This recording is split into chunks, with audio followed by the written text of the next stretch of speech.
پرزیدنت تاجیکستان امامعلی رحمون روز 9 اپریل سال 2024 در پیام تبریکاتیش به مناسبت انجام ماه شریف رمضان و رسیدن عید سعید فطر مردم را بار دیگر به صرفه‌کاری و پیشگیری از اسراف دعوت کرد و پیشنهاد کرد که به جای دسترخوان پر از ناز و نعمت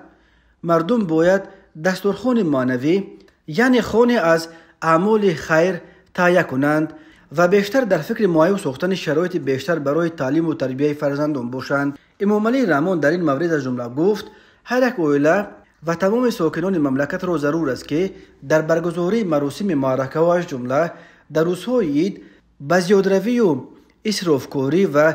نمایشکاری و ریاکاری را ندهند و در فکر اهل عائله و فرزندان خود باشند. به جای نمایشکاری و اسرافکاری ما باید کوشش کنیم که برای تعلیم و تربیت فرزندانمان شرایط بهتر مهیا سازیم، آنها را با غذای باصفت، سر و لباس و اسباب و اشیاء خانش تامین نماییم. در اندیشه بازم بهتر کردن شرایط زندگی و ذخیره مواد غذایی برای اهل عائله خود باشیم. فراموش نباید کرد که عیدهای رمضان و قربان توی نیستند، بلکه یک مراسم صرف معنوی یعنی عیادت، زیارت، گرامی داشت خاطره گذشتگان،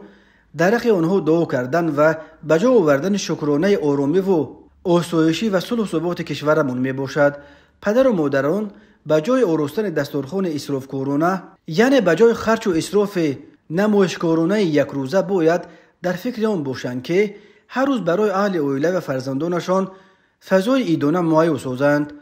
تا آنها احساس کنند که هر روز برایشان عید است. اما قسمت بیشتر پیام تبریکاتی امامعلی رحمون امسال عبارت از اشاره ها به حمله خونین کراکوس و دیگر موردهای دست به حمله های تروریستی زدن شهروندان تاجیکستان بود. ما باید فرزندانمان را طوری تربیت کنیم که نامبردار پدر و مادر باشند، آبروی دولت و ملت را در عرصه بین المللی بلند بردارند، نه اینکه باعث داغدار شدن نام نیک ملت تاجیک گردند. چون این رفتار ننگین به شأن پدر و مادر تاجیک و ملت سوی فرنگ و باستانی تاجیک مناسب نیست، گفت پرزیدنت تاجیکستان. او بار دیگر از همه خواسته است تا بدبختی های به سر مردم آورده جنگ شهروندی سالهای 90